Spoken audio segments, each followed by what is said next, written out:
Hello दोस्तों, welcome to Ranjeet GS centre.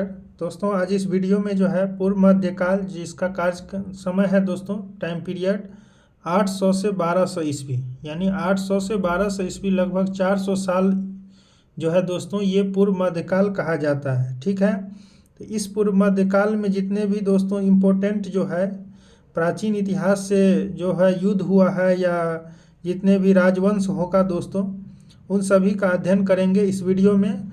और इसी वीडियो में दोस्तों इसका जितना एमसीक्यू होगा उन सभी एमसीक्यू को कंप्लीट करेंगे डिटेल एक्सप्लेनेशन के साथ। और ये प्राचीन इतिहास का दोस्तों लास्ट वीडियो होगा। इसका प्लेलिस्ट आपको चैनल पर बना दिया गया है। आप चैनल के प्लेलिस्ट में जाके प्राचीन इतिहास घटना चक्र डालिएगा, आपको आ जाएगा। ठीक है दोस्तों, और ये लास्ट वीडियो है प्राचीन इतिहास का। इससे पहले मॉडर्न हिस्ट्री कंप्लीट किया जा चुका है दोस्तों इसी चैनल पर, तो आप जाके उसको भी देख सकते हैं। अगर इस वीडियो को पहली बार देख रहे हैं तो प्लीज़ चैनल को सब्सक्राइब कर दीजिएगा और बेल आइकन को प्रेस कर दीजिएगा दोस्तों, और ज़्यादा से ज़्यादा लाइक कीजिएगा। तो चलिए दोस्तों शुरू करते हैं। जैसे है कि विग्रह राज चतुर्थ, इसका दोस्तों 1153 से 1163 ईस्वी, लगभग जो है 10 साल जो है इसका इसका समय टाइम पीरियड है विग्रह राज चतुर्थ का। यह विग्रह राज चतुर्थ की सबसे प्रमुख विजय दिल्ली की थी। यानी ये जो है दोस्तों विग्रह राज चतुर्थ, इसका कार्यकाल है 10 साल, ये है 53 से 63। और ये सबसे प्रमुख विजय इसकी जो है ये दिल्ली की विजय है विग्रह राज चतुर्थ की। इसने दोस्तों परम भट्टारक, परमेश्वर, महाराजाधिराज जैसी उपाधियां धारण की थी विग्रह राज चतुर्थ। जयानक उसे कवि बांधव तथा सोमदेव ने उसे विद्वानों में सर्वप्रथम कहा है। किसको? विग्रह राज चतुर्थ को दोस्तों। ठीक है, उसके बाद है सोमदेव ने ललित विग्रह राज नामक ग्रंथ की रचना भी की है। तो सोमदेव को याद रखिएगा, इन्होंने क्या किया? ललित विग्रह राज नामक ग्रंथ की रचना की है। और ये अजमेर जो है दोस्तों राजस्थान में, अजमेर का शासक पृथ्वीराज तृतीय, तो यानी कि पृथ्वीराज तृतीय कहाँ का शासक था दोस्तों? वर्तमान में जो अजमेर जो राजस्थान में पड़ता है वहाँ का शासक था पृथ्वीराज तृतीय।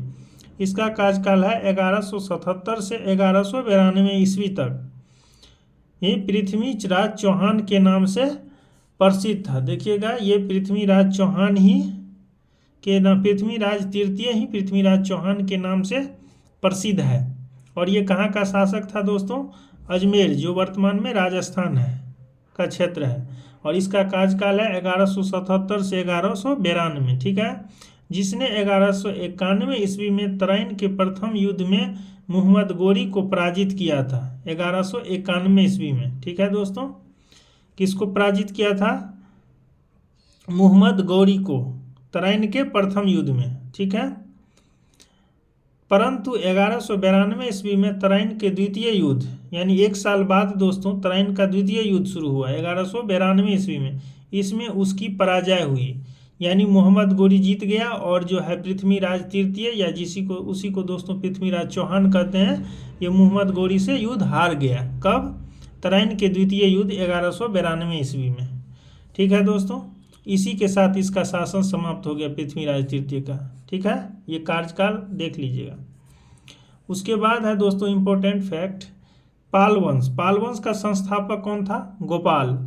धर्मपाल के खालिमपुर लेख में कहा गया है कि मत्स्य न्याय से छुटकारा पाने के लिए, मत्स्य न्याय से छुटकारा पाने के लिए प्रकृतियों यानी सामान्य जनता प्रकृतियों ने गोपाल को लक्ष्मी की बाह ग्रहण कराई। ठीक है, नालंदा में इसने एक विहार का निर्माण करवाया था। किसने? गोपाल ने, सॉरी धर्मपाल, ये गोपाल ने दोस्तों। ठीक है, अगला दूसरा शासक है पाल वंश का। गोपाल तो इसका संस्थापक हो गया, और ये नालंदा में विहार का निर्माण करवाया था, याद रखिएगा। अगला इसी पाल वंश का ही दूसरा शासक है धर्मपाल। धर्मपाल का कार्यकाल है 770 से 810 ईस्वी। यह एक उत्साही बौद्ध था दोस्तों, यानी बौद्ध धर्म का पालन किया था, बौद्ध धर्म को धारण कर लिया था धर्मपाल। उसके लेखों में उसे परम सौगात कहा गया है, यानी धर्मपाल को ही दोस्तों परम सौगात कहा गया है। ठीक है, उसने विक्रमशिला तथा सोनपुरी, यानी दूसरा नाम है सोनपुरी का पहाड़पुर में प्रसिद्ध विहारों की स्थापना की थी। कहाँ पर? विक्रमशिला में धर्मपाल ने, और सोमपुरी जिसको पहाड़पुर के नाम से जानते हैं, वहाँ पर विहारों की स्थापना की थी। 1193 से 1203 ईस्वी के मध्य में बख्तियार खिलजी ने विक्रमशिला विश्वविद्यालय को नष्ट कर दिया। दोस्तों ये याद रखिएगा, विक्रमशिला विश्वविद्यालय जो है ये भागलपुर जिला में पड़ता है। ठीक है, तो इसका बख्तियार खिलजी ने किसके बीच? 1193 से 1203 ईस्वी के मध्य इन्होंने, बख्तियार खिलजी ने विक्रमशिला विश्वविद्यालय को नष्ट कर दिया। उसके बाद पालवंशी शासक देवपाल, उसके बाद तीसरा है दोस्तों पाल वंश का शासक देवपाल, धर्मपाल के बाद देवपाल। इसका टाइम पीरियड है 810 से 850 ईस्वी। ये बौद्ध मतानुयायी था, यानी दोस्तों बौद्ध धर्म को मानने वाला था देवपाल। ठीक है, इसमें इसके बारे में है दोस्तों कि उसने, यानी देवपाल ने जावा के शैलेंद्र वंशी शासक बालपुत्रदेव के अनुरोध पर उसे नालंदा में एक बौद्ध विहार बनवाने के लिए 5 गौ दान में दिया था। कौन? ये देवपाल ने। किसको?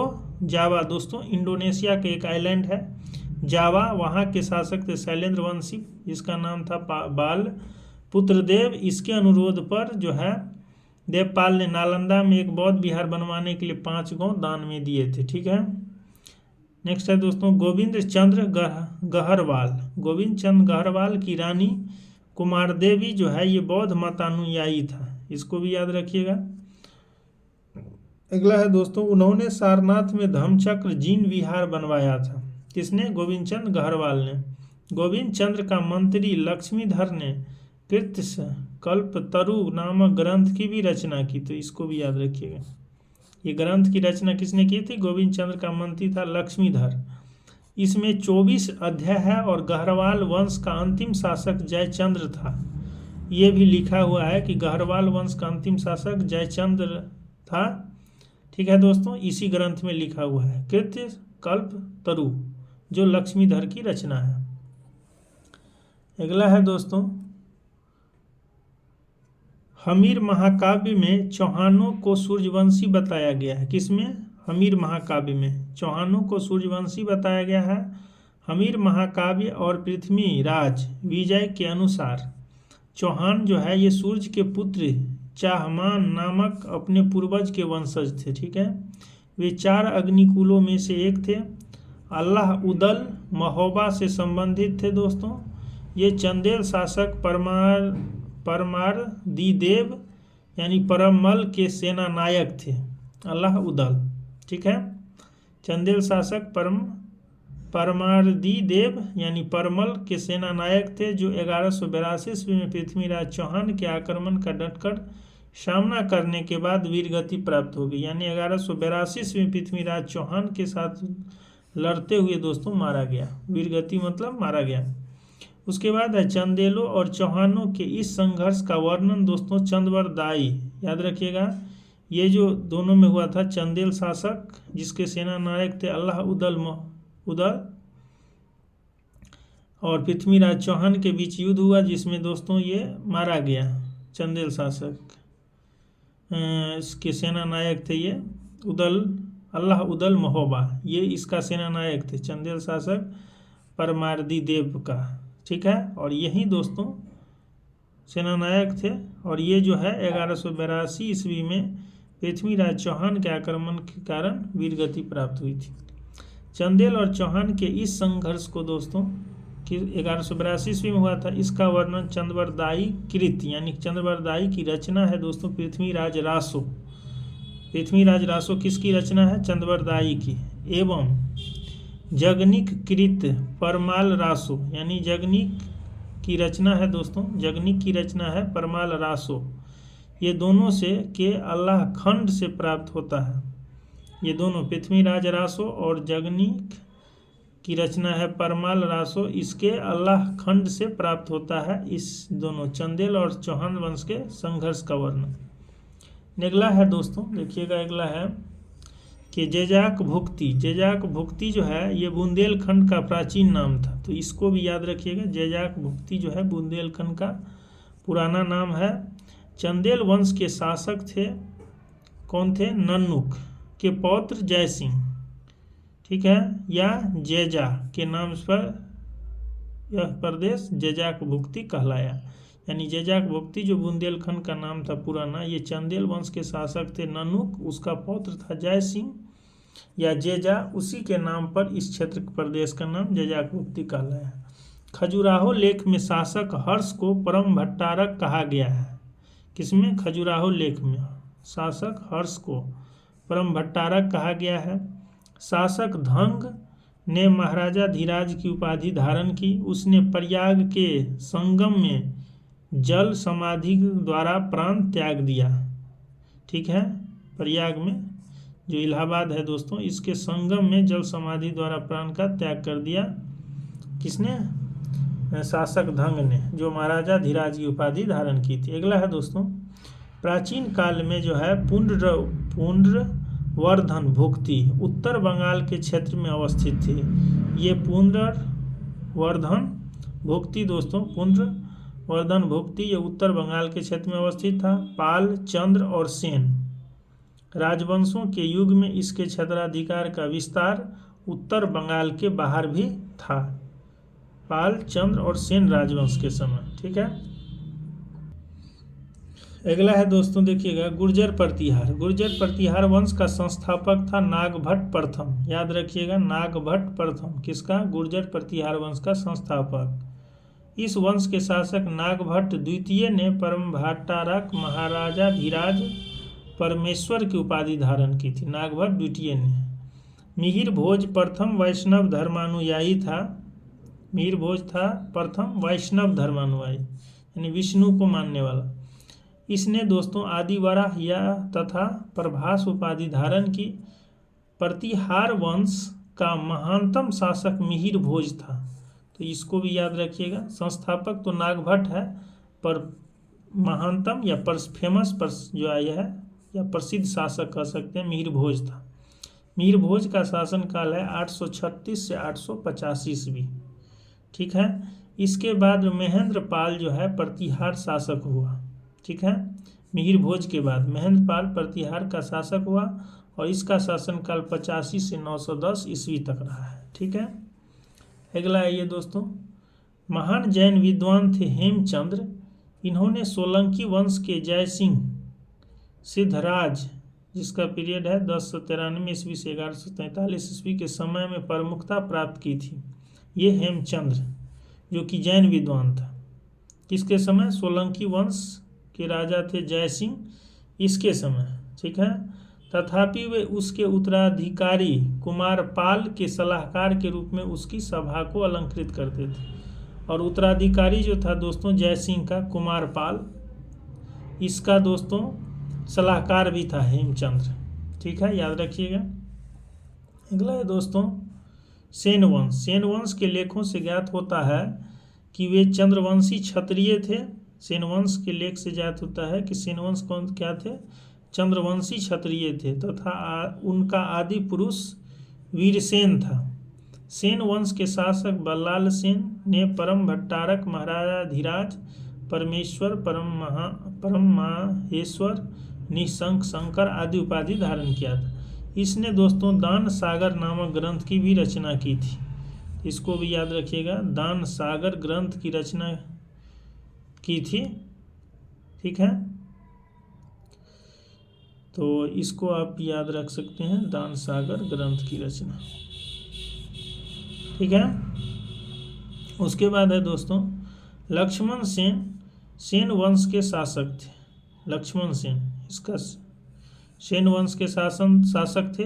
इन्होंने 28 वर्ष तक शासन किया। इनके द्वारा दोस्तों एक नए संवत लक्ष्मण संवत का प्रारंभ किया गया, ठीक है। अब दोस्तों नेक्स्ट देखिएगा, विज्ञानेश्वर हिमाद्री जीमूतवाहन मध्यकालीन भारत के प्रसिद्ध विधिवेता थे।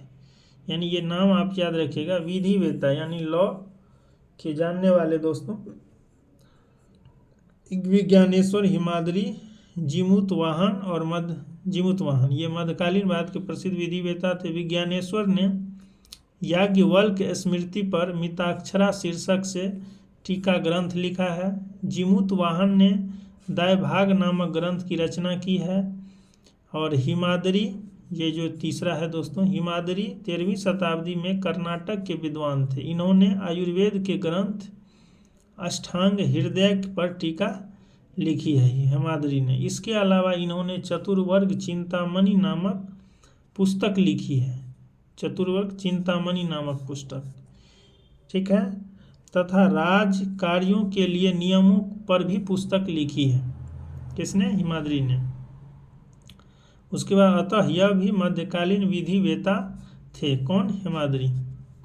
राजशेखर, ये गुर्जर प्रतिहार शासक महेंद्रपाल प्रथम और उसके पुत्र महिपाल के दरबार में रहते थे। कौन? राजशेखर। इसको याद रखिएगा। राजशेखर जो थे गुर्जर प्रतिहार शासक महेंद्रपाल प्रथम और उसके पुत्र महिपाल के दरबार में रहते थे। इन्होंने कर्पूर मंजरी, राजशेखर जो है कर्पूर मंजरी, काव्य मीमांसा, विद्धशाल भंजिका, बाल रामायण, भुवन कोश, हरविलास जैसे ग्रंथ की रचना की। गुजरात का चालुक्य शासक, इसको याद रखिए, ये गुजरात का है चालुक्य शासक जयसिंह सिद्धराज। इसको दोस्तों चालुक्य शासक कहिए या सोलंकी वंश कहिए, एक ही नाम है। ये गुजरात का है चालुक्य शासक।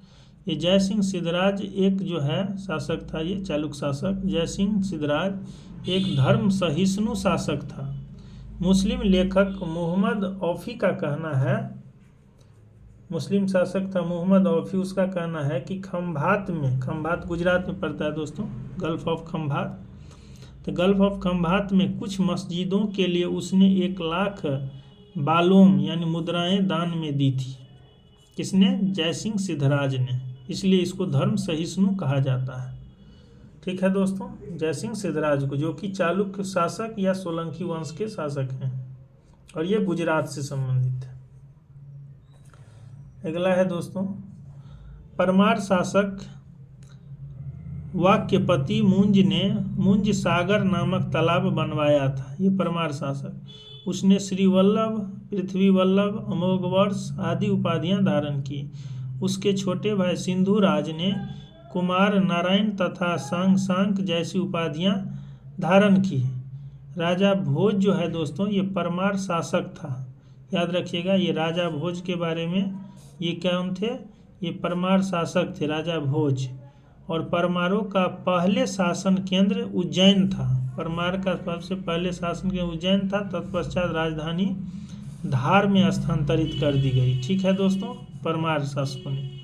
राजा भोज ने धार से शासन किया था और इसके द्वारा कृत्रिम वैज्ञानिक उपकरणों पर लिखी गई प्रसिद्ध पुस्तक समरांगन सूत्रधार है। इसके द्वारा कृत्रिम वैज्ञानिक उपकरणों पर लिखी गई प्रसिद्ध पुस्तक, तो ये प्रसिद्ध पुस्तक को आप याद रखिए किसकी है? राजा भोज के।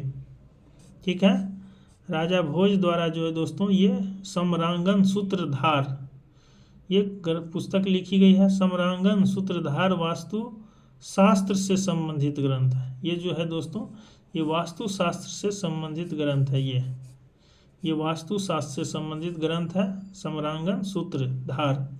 इस ग्रंथ में 83 अध्याय है और इसके 31वें अध्याय यंत्री विधान में अनेक यंत्रों का वर्णन है।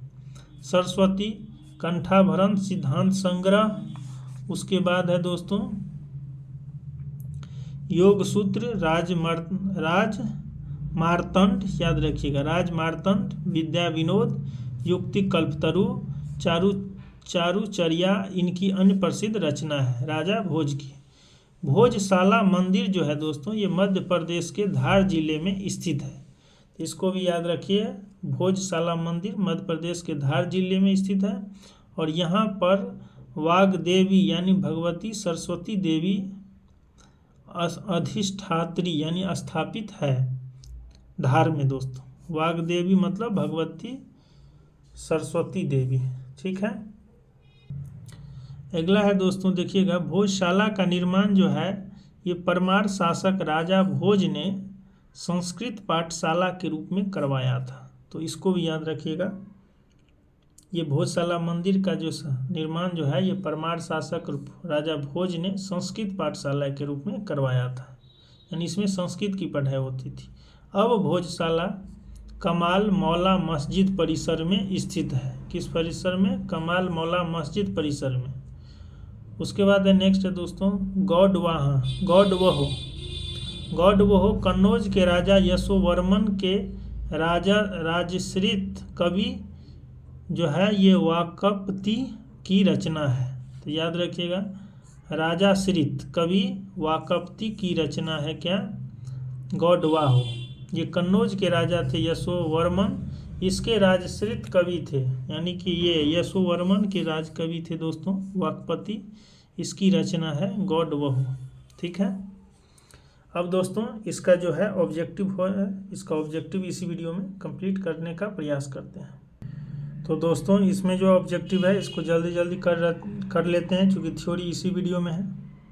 तो देखिए पहला क्वेश्चन, निम्नलिखित में से कौन शासक जो है ये पृथ्वीराज चौहान के नाम से प्रसिद्ध था दोस्तों? तो पृथ्वीराज तृतीय, सी ऑप्शन इसका करेक्ट हो जाएगा। और इन्होंने दोस्तों दो युद्ध लड़े थे। तराइन के प्रथम युद्ध 1191 ईस्वी में और तराइन का द्वितीय युद्ध 1192 ईस्वी में। किसके साथ? तो मोहम्मद गौरी के साथ, जिसमें दोस्तों प्रथम तराइन युद्ध में 1191 ईस्वी मोहम्मद गौरी को पराजित किया था और 1192 ईस्वी में मोहम्मद गौरी ही ने इसी को पराजित कर दिया, पृथ्वीराज तृतीय को। ठीक है। और इसी के साथ कहा जाता है दोस्तों मुस्लिम सत्ता का स्थापना हुआ भारत में तराइन के द्वितीय युद्ध के बाद, जिसमें मोहम्मद गौरी ने पृथ्वीराज चौहान को हराया था। इसके बाद ही कहा जाता है कि जो है मुस्लिम सत्ता का स्थापना हुआ भारत में। ठीक है। दूसरा क्वेश्चन दोस्तों, ताम्रपत्र लेख दर्शाते हैं कि प्राचीन काल में बिहार के राजाओं का संपर्क था। तो बिहार के राजाओं का संपर्क था दोस्तों जावा सुमात्रा से। ठीक है। तीसरा क्वेश्चन है दोस्तों, स्वर्ण भूमि का वह राजा कौन था जिसने नालंदा में एक बौद्ध विहार की स्थापना की तथा उसके रखरखाव के लिए अपने दूत द्वारा देवपाल से 5 गांव दान में देने के लिए प्रार्थना किया था दोस्तों? तो देवपाल से 5 गांव दाना, ये जावा के थे दोस्तों, शैलेंद्र वंशी शासक था बालपुत्र देव, इन्होंने प्रार्थना किया था किससे? देवपाल से। ठीक है। 4 नंबर क्वेश्चन देखिएगा दोस्तों, गोविंद चंद्र गहरवाल की एक रानी कुमार देवी ने धर्मचक्र जिन विहार कहाँ बनवाया था? तो दोस्तों ये सारनाथ में बनवाया था, डी ऑप्शन। 5 नंबर देखिएगा, हमीर महाकाव्य में चौहानों को बताया गया है दोस्तों, सूर्यवंशी बताया गया है। ठीक है। 6 नंबर क्वेश्चन देखिए दोस्तों, अल्लाह उदल संबंधित थे दोस्तों? तो ये महोबा से संबंधित। ठीक है, याद रखिएगा महोबा से। उसके बाद है दोस्तों 7 नंबर, पृथ्वीराज रासो के लेखक कौन थे? तो ये चंद्रवर दाई थे। 8 नंबर क्वेश्चन, पृथ्वीराज विजय का लेखक कौन है दोस्तों? तो ये जयानक है, याद रखिएगा। पृथ्वीराज विजय का लेखक कौन है? जयानक है, यानी सी ऑप्शन करेक्ट हो जाएगा। 9 नंबर क्वेश्चन देखिएगा दोस्तों, ये कह रहा है कि कौन एक सुमेलित नहीं है? तो ये जो है अब्दुर रहमान जो है दोस्तों, ये अब्दुर रहमान सारगंधर की रचना की थी, ना कि हमीर रासो की। ये गलत है, यहाँ देखिएगा, हमीर रासो की रचना सारगंधर ने किया था। तो यानी कि ये गलत है और गलत ही पूछ रहा है, तो ये ऑप्शन सही हो जाएगा क्वेश्चन। चंद्रवरदाई पृथ्वीराज रासो के लेखक थे, सही है। जगनिक जो है दोस्तों ये आल्हा खंड के लेखक थे, सही है। और नरपति नाल जो है ये बीसल देव रासो के लेखक थे, ये भी सही है। 10 नंबर क्वेश्चन देखिएगा, निम्नलिखित राजपूत वंशों में से किसने 8वीं शताब्दी में दिल्ली का यानी देहली शहर की स्थापना की थी दोस्तों? तो इसका निर्माण तोमर वंश ने किया था, इसका सी ऑप्शन करेक्ट हो जाएगा। और ये 8वीं शताब्दी में देखिएगा, 8वीं शताब्दी में दिल्ली शहर की स्थापना तोमर वंश के अनंगपाल ने किया था, याद रखिएगा, अनंगपाल ने किया था। और चंद्रवरदाई की रचना पृथ्वीराज रासो में तोमर वंश के राजा अनंगपाल को दिल्ली का संस्थापक बताया गया है। ठीक है। उसके बाद दोस्तों चौहान शासकों ने दिल्ली को अपने अधिकार में लिया था। तो सबसे पहले तोमर वंश के अंगपाल ने, उसके बाद चौहान शासक दिल्ली पर अधिकार किया। 11 नंबर क्वेश्चन देखिएगा, जेजाक भुक्ति प्राचीन नाम था दोस्तों? तो ये बुंदेलखंड का प्राचीन नाम था, जेजाक भुक्ति। उसके बाद देखिएगा 12 नंबर क्वेश्चन, धंगदेव किस वंश का शासक था? तो ये जजाक भुक्ति के चंदेल वंश का शासक था। उसके बाद है दोस्तों 13 नंबर क्वेश्चन, निम्नलिखित शासकों के नाम सही काल क्रमानुसार संयोजित कर अपना उत्तर नीचे दिए कूट से चयन कीजिए। तो इसमें है विद्याधर है और उसके बाद धंग है। इसमें 2 दिया है, विद्याधर और ढंग। उसके बाद तीसरा दिया है यशोवर्मा, चौथा दिया है कीर्तिवर्मा। तो इसका कालक्रम देखना पड़ेगा दोस्तों। देखिएगा यहाँ दिया है यशोवर्मा का कार्यकाल है 930 से 950, धंग का काल है 950 से 1000, विद्याधर का कार्यकाल है 1019 से 1029 तथा कीर्तिवर्मा का कार्य है 1060 से 1060 से 1100 ईस्वी। तो इसका कार्यकाल दोस्तों याद रखना पड़ेगा, ये UPRO ARO में पूछा हुआ है। तो इसका करेक्ट ऑप्शन हो जाएगा ए, 3214। तो ये याद रखिएगा, सबसे पहले यशोवर्मा, उसके बाद धंग, उसके बाद विद्याधर, उसके बाद कीर्तिवर्मा। उसके बाद चौथा नंबर क्वेश्चन है, चित्तौड़ के त्रिभुवन नारायण मंदिर को किसने बनवाया था? तो चित्तौड़ के ये त्रिभुवन नारायण मंदिर को दोस्तों परमार के राजा भोज ने बनवाया था। इसको याद रखिएगा, परमार राजा भोज ने। उसके बाद है 15 नंबर क्वेश्चन, पुंड्रवर्धन भुक्ति अवस्थित है, ये पुंड्रवर्धन भुक्ति अवस्थित है उत्तर बंगाल में। उत्तर बंगाल में इसका करेक्ट हो जाएगा। 16 नंबर है, पाल वंश का संस्थापक कौन था? तो इसका पाल वंश का संस्थापक गोपाल था, जो कि एक बौद्ध मतानुयायी था दोस्तों। इसको याद रखिएगा। और ये नालंदा में बिहार का निर्माण करवाया था। 17 नंबर क्वेश्चन है, ओदंतपुरी शिक्षा केंद्र निम्नलिखित में से किस राज्य में अवस्थित था? ओदंतपुरी जो है ये बिहार में स्थित है दोस्तों, याद रखिएगा। और ये शिक्षा का केंद्र है और इसका स्थापना पाल वंश के शासक गोपाल ने करवाया था, ओदंतपुरी का। इसका एक्सप्लेनेशन देखिए, इसका एक्सप्लेनेशन दिया है दोस्तों। देखिएगा, ओदंतपुरी जिसे उदनापुर भी कहा जाता था, प्राचीन काल में एक प्रमुख शिक्षा केंद्र था। यह बिहार राज्य में अवस्थित था। इसकी स्थापना पाल वंश के प्रथम शासक गोपाल ने किया था। 18 नंबर क्वेश्चन, निम्नलिखित में से किसने सोमपुर महाविहार का निर्माण कराया था? इसका करेक्ट ऑप्शन हो जाएगा सी, सोमपुर महाविहार का निर्माण धर्मपाल ने करवाया था। और धर्मपाल के लेखों में उसने परम सौगात कहा गया है। उसने दोस्तों विक्रमशिला और सोमपुरी यानी पहाड़पुर में प्रसिद्ध विहारों की स्थापना की थी। किसने? धर्मपाल ने। तो इसलिए सी ऑप्शन इसका करेक्ट हो जाएगा। 19 नंबर क्वेश्चन देखिएगा, विक्रमशिला नामक प्राचीन विश्वविद्यालय की स्थापना बंगाल के किस शासक ने किया था? तो इसका करेक्ट ऑप्शन होगा धर्मपाल ने किया था।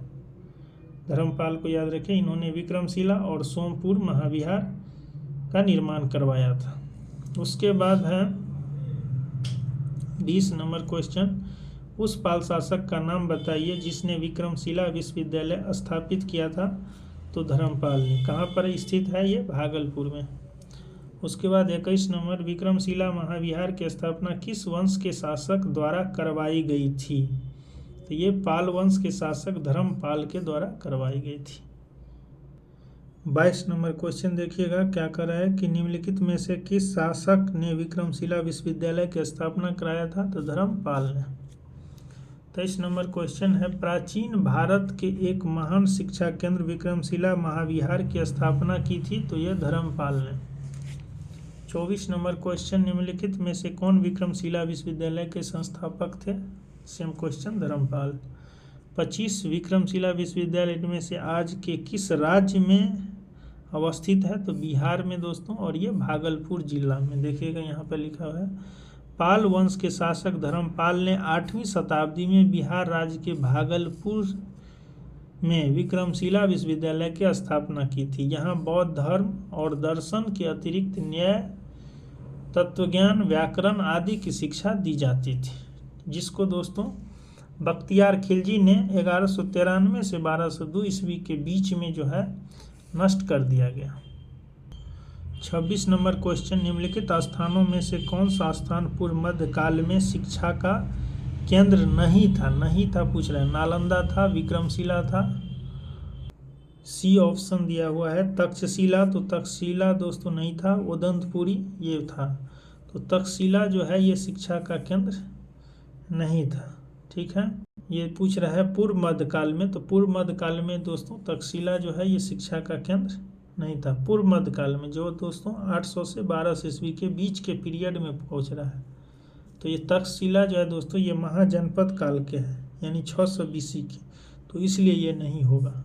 ऐसे तो 600 BC के दौरान ये शिक्षा का केंद्र था, पर ये पूछ रहा है पूर्व मध्य काल के दौरान, यानी 800 से 1200 ईस्वी के दौरान, तो इसलिए ये ऑप्शन नहीं होगा। ठीक है, उसके बाद 27 नंबर क्वेश्चन देखिएगा। 27 नंबर है कि निम्नलिखित में से किसने राष्ट्रकूट साम्राज्य की नींव रखी थी? तो राष्ट्रकूट साम्राज्य के संस्थापक पूछ रहा है दोस्तों, तो इसका करेक्ट ऑप्शन होगा बी, दंती दुर्ग जो है ये राष्ट्रकूट साम्राज्य की नींव रखी थी।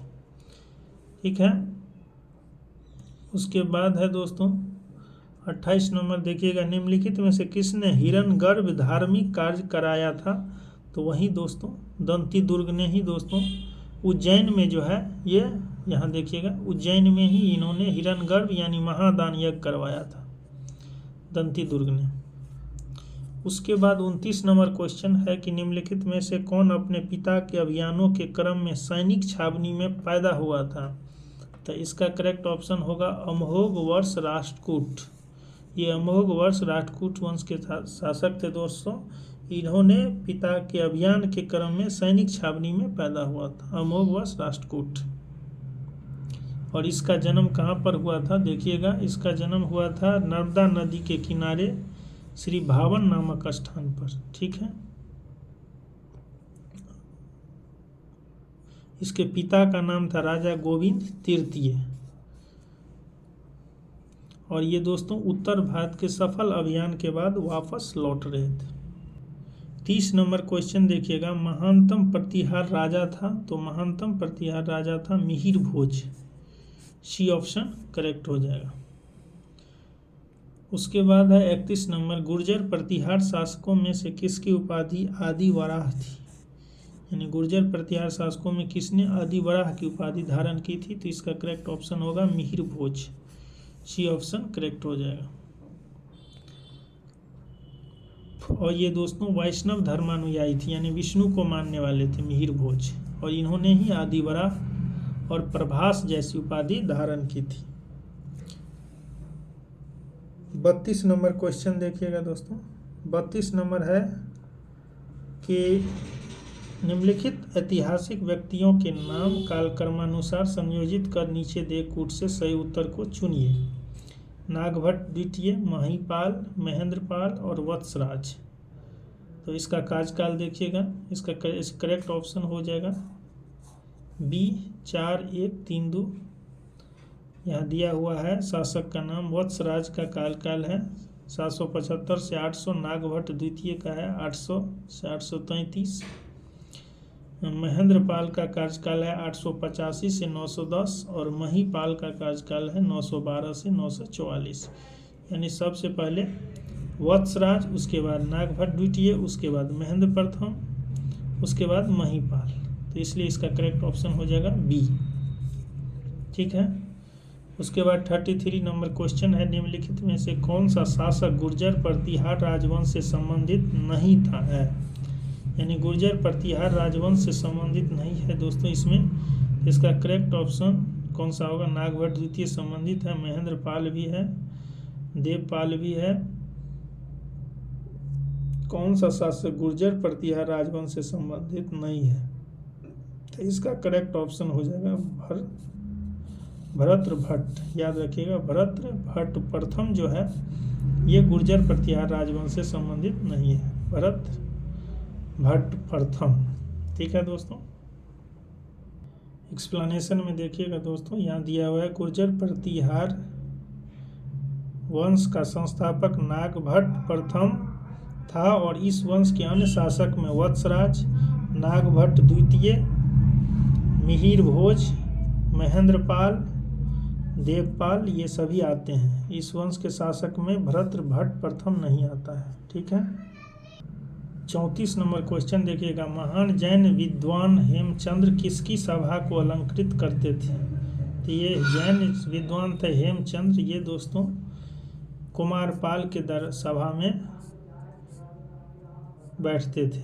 ठीक है, तो कुमारपाल इसका बी ऑप्शन करेक्ट हो जाएगा। देखिएगा इसका एक्सप्लेनेशन में दिया है, महान जैन विद्वान हेमचंद्र ने सोलंकी वंश के जयसिंह सिद्धराज के समय प्रमुखता प्राप्त की थी, तथापि वे उसके उत्तराधिकारी कुमारपाल के सलाहकार के रूप में उनकी सभा को अलंकृत करते थे। यानी कुमारपाल की सभा को अलंकृत करते थे और इसके सलाहकार भी थे।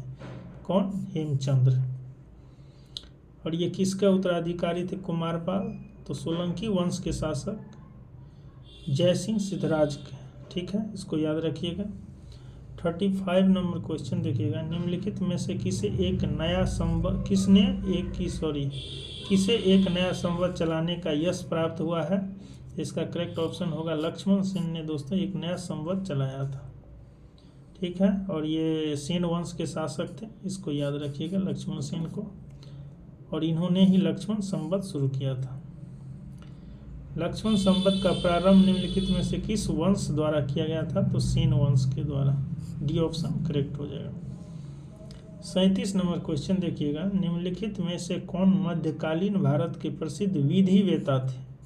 यानी मध्यकाल में दोस्तों प्रसिद्ध विधिवेता थे। तो विज्ञानेश्वर, हेमाद्री और राजशेखर और जीमूत वाहन दिया है। इसमें दोस्तों विज्ञानेश्वर होगा, हेमाद्री होगा और जीमूत वाहन होगा। ये तीनों दोस्तों मध्यकालीन विधिवेता थे। ये राजशेखर नहीं होगा, ये गलत है, बाकी ये सही है। तो 1 2 4 हो जाएगा। 1 2 4 इसमें सी ऑप्शन दिया हुआ है, सी करेक्ट हो जाएगा। ये तीनों दोस्तों मध्यकालीन भारत के प्रसिद्ध विधिवेता थे। इसके बाद देखिएगा 38 नंबर क्वेश्चन, महान संस्कृत कवि एवं नाटककार राजशेखर निम्न में से किसके दरबार से संबंधित थे? ये दोस्तों नाटककार भी थे राजशेखर और महान संस्कृत कवि भी थे। ये किसके दरबार से संबंधित थे? तो इसका करेक्ट ऑप्शन हो जाएगा महिपाल के दरबार में भी संबंधित थे दोस्तों, और महेंद्रपाल प्रथम, यानी दोनों के दरबार से संबंधित थे। बी और सी इसका करेक्ट ऑप्शन हो जाएगा। ठीक है, उसके बाद है दोस्तों 39 नंबर क्वेश्चन, इधर राजवंश दिया हुआ, इधर इसकी राजधानी दिया है।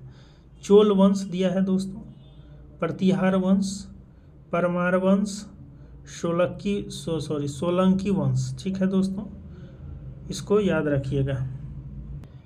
तो इसका करेक्ट हो जाएगा। देखिए दोस्तों, प्रतिहार वंश की राजधानी कन्नौज थी, याद रखिएगा, प्रतिहार वंश की राजधानी कन्नौज।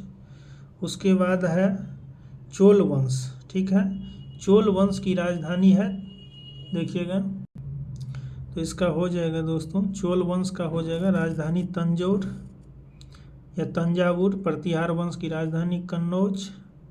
परमार वंश जो है इसकी राजधानी हो जाएगा दोस्तों, परमार वंश इसकी राजधानी हो जाएगा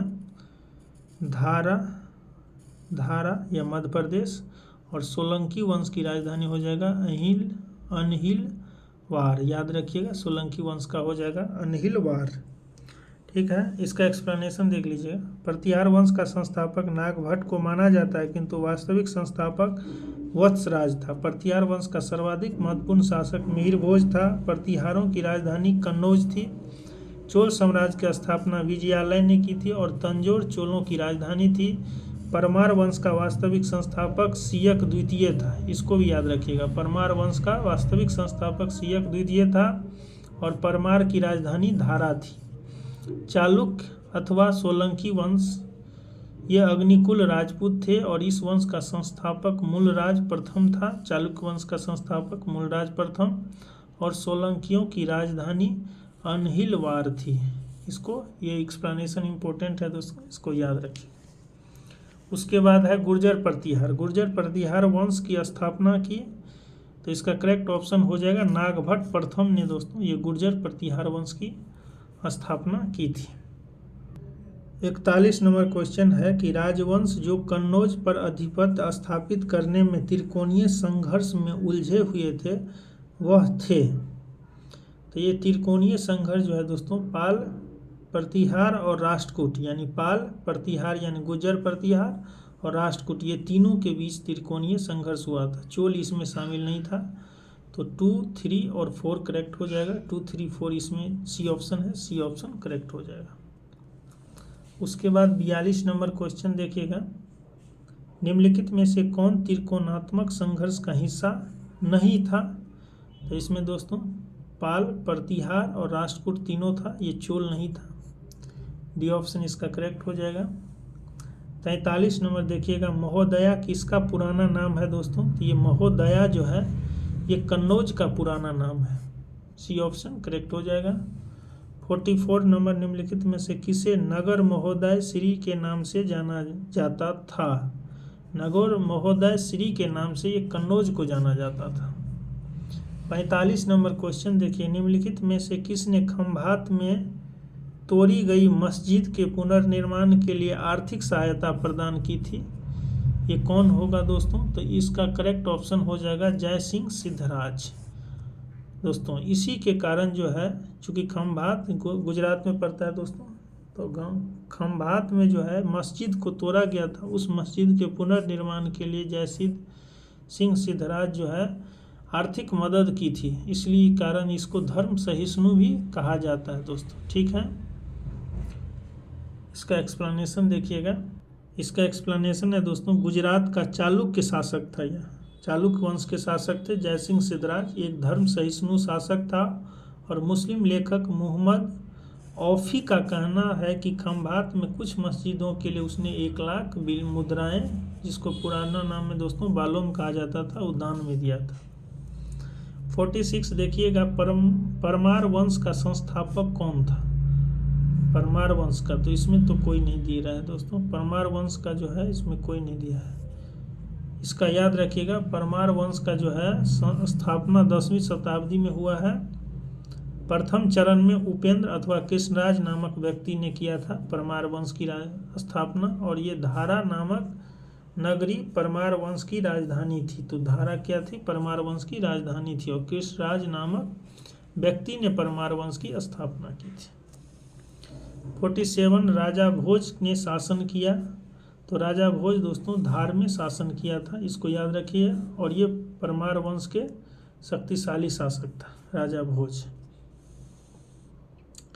ठीक है,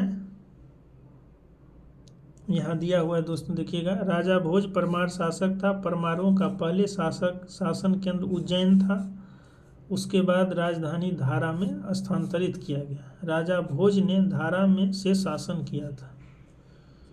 ठीक है, उसके बाद 48 नंबर क्वेश्चन है, निम्नलिखित में से किसने काल्पनिक वैज्ञानिक उपकरणों पर पुस्तक लिखी है। काल्पनिक वैज्ञानिक उपकरण पर पुस्तक लिखी है, तो इसका करेक्ट ऑप्शन होगा मिहिर भोज। नेक्स्ट क्वेश्चन 49 नंबर, भोजशाला मंदिर की अधिष्ठात्री देवी है। तो भोजशाला मंदिर की दोस्तों अधिष्ठात्री देवी है भगवती सरस्वती। याद रखिएगा, इसका करेक्ट ऑप्शन हो जाएगा डी ऑप्शन, भगवती सरस्वती। इसका दूसरा नाम है दोस्तों वाग्देवी। वाग्देवी को ही भगवती सरस्वती कहा गया है। ठीक है, 50 नंबर क्वेश्चन, इनमें से कौन परमार वंश का शासक नहीं था। तो ये उपेंद्र भी था, मुंज भी था और उदयादित्य भी था। ये गंगेय देव जो था ये परमार वंश का शासक नहीं था, इसको याद रखिएगा। ठीक है दोस्तों, उसके बाद 51 नंबर क्वेश्चन में देखिएगा, इधर प्रसिद्ध स्थान दिया है, इधर इसका क्षेत्र दिया है। तो ये जो है दोस्तों देखिएगा बोध गया तो बिहार में है, सब जानता है। तो बोध गया दोस्तों बिहार में है, और खजुराहो जो है मध्य प्रदेश में है, शिरडी नासिक महाराष्ट्र में है, तिरुपति, ये 5 दिया है, और इधर इसका क्षेत्र दिया है। क्वेश्चन पूछ रहा है उपर्युक्त युग में से कौन सही सुमेलित है, कौन सब सही सुमेलित है। तो खजुराहो दोस्तों ये बुंदेलखंड में पड़ता है मध्य प्रदेश में, तो ये दूसरा सुमेलित है। ठीक है। उसके बाद बोध गया, यहाँ बाघेलखंड दिया नहीं दोस्तों, ये बोध गया बिहार में पड़ता है तो इसलिए ये नहीं होगा, एक सुमेलित नहीं है। शिरडी जो है दोस्तों ये महाराष्ट्र में है तो ये गलत है। नासिक जो है ये मालवा में है, नासिक महाराष्ट्र में है दोस्तों, ये भी गलत है। उसके बाद है यहाँ पर 4 नंबर, नासिक गलत है। तिरुपति जो है दोस्तों ये रायलसीमा आंध्र प्रदेश में तिरुपति मंदिर है। तो 5 सही है और दूसरा सही है। खजुराहो बुंदेलखंड मध्य प्रदेश, तिरुपति रायलसीमा मध्य प्रदेश में स्थित है दोस्तों। तो ये 2 और 4 सही सुमेलित है, तो इसका करेक्ट ऑप्शन सी हो जाएगा। ठीक है, प्रसिद्ध स्थान सब है, इधर इसका क्षेत्र है। 52 नंबर क्वेश्चन देखिएगा, गौडवहो के रचयिता थे, तो गौडवहो के रचयिता कौन थे दोस्तों, याद रखिएगा वाकपती जो थे ये गौडवाहो के रचयिता थे। ठीक है, और ये जो है दोस्तों वाकपती किसके राजकवि थे, तो इसका देखिएगा, ये गौडवहो जो है दोस्तों ये कन्नौज के राजा थे यशोवर्मन, इसके राजश्रित कवि थे वाकपती और इसी की रचना है ये गौडवहो। 53 नंबर क्वेश्चन, मध्यकालीन भारत के आर्थिक इतिहास के संदर्भ में शब्द अर्हघट्टा किसे निरूपित करता है। मध्यकालीन भारत के आर्थिक इतिहास के संदर्भ में, तो अर्हघट्टा का अर्थ होता है दोस्तों भूमि की सिंचाई के लिए प्रयुक्त जल चक्र या वाटर व्हील। भूमि की सिंचाई के लिए प्रयुक्त जल चक्र को मध्यकालीन भारत के आर्थिक इतिहास में अर्हघट्टा के रूप में निरूपित किया जाता है। ठीक है, उसके बाद 54 नंबर, कश्मीर का अकबर नाम से प्रसिद्ध सुल्तान था, तो कश्मीर के अकबर के नाम से दोस्तों सुल्तान जैनुल आबदीन को कहा जाता है। डी ऑप्शन इसका करेक्ट हो जाएगा, ये बीपीएससी में पूछा हुआ क्वेश्चन है। देखिएगा, अकबर के समान धर्म सहिष्णु एवं सामाजिक कार्यों के लिए सुल्तान जैनुल आबदीन को कश्मीर का अकबर कहा जाता है। उसने संस्कृत के अनेक महत्वपूर्ण ग्रंथ का अनुवाद कराया और श्री भट्ट और मंसूर बिन अहमद जैसे वैदों को संरक्षण प्रदान किया था। ये दोनों वैद हैं। उसके बाद 55 नंबर, कर्नाट वंश का संस्थापक कौन था, तो इसका करेक्ट ऑप्शन होगा नान्यदेव जो थे दोस्तों ये कर्नाट वंश का संस्थापक था। देखिएगा, कर्नाट वंश के संस्थापक नान्यदेव एक महान योद्धा थे। नान्यदेव ने कर्नाट की राजधानी सिमरावगढ़ को बनाया था, यानी सिमरावगढ़ इसकी राजधानी है कर्नाट वंश की। और कर्नाट वंश का शासनकाल जो है 1097-98 से लेकर 1325 ईस्वी तक, और ये मिथिला का स्वर्ण युग कहलाता है कर्नाट वंश का शासनकाल। तो याद रखिए मिथिला से संबंधित है। 56 नंबर, कर्नाट वंश का अंतिम शासक कौन था, तो इसका करेक्ट ऑप्शन होगा हरि सिंह देव जो था दोस्तों ये कर्नाट वंश का अंतिम शासक था। एक्सप्लेनेशन देखिएगा, कर्नाट वंश के अंतिम शासक हरि सिंह देव थे। ये कला और साहित्य के महान संरक्षक थे। इन्होंने पंजी व्यवस्था की भी शुरुआत की थी हरि सिंह देव ने। तो दोस्तों इसमें कंप्लीट हो गया मध्यकालीन प्राचीन इतिहास और इसका ऑब्जेक्टिव। तो पहली बार अगर देख रहे हैं इस वीडियो को तो प्लीज़ चैनल को सब्सक्राइब कर दीजिएगा। Thank you.